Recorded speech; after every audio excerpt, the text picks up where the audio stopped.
আসসালামু আলাইকুম। বিকে কৃষি কথায় ছাদ বাগানে আমাদের ফিলিপাইনি কালো আখ। আমরা এবার একটু ভিন্ন প্রসেসে নতুন একটি পদ্ধতিতে এই আখের চাষ করেছি ছাদ বাগানে।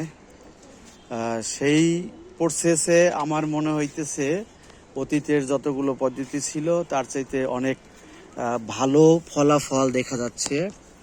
এবারের যে পদ্ধতিটি আমি ফলো করেছি বা প্রয়োগ করেছি তা হইল প্রতি ড্রামে আমি সিঙ্গেল 4টি করে বীজ দিয়েছিলাম।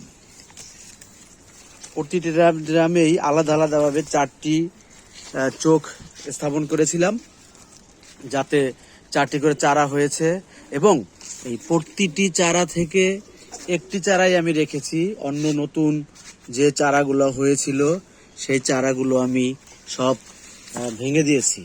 অর্থাৎ মেইন যে বকটি এসেছে সেই বকটি রেখে অন্য যে কুশিগুলো এসেছিল সেই কুশিগুলো ভেঙে দিয়েছি, একটি মাত্র কুশি রেখেছি। তার পরিপ্রেক্ষিতে আমার 4টি গ্যান্ডারই সমান হারে বড় হয়েছে এবং সুন্দরভাবে বেড়ে উঠেছে। যে আপনারা দেখেন যে একটা ড্রামের মধ্যে 4টি গ্যান্ডারই সেম একই সাইজে বেড়ে উঠেছে, এরকমই প্রায় প্রতিটি।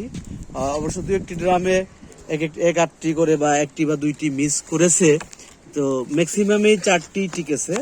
তো এই আপনারা যারা ছাদ বাগানে এই আখের চাষ করতে চান, আমার মনে হয় এই পদ্ধতিটি সবচেয়ে উত্তম।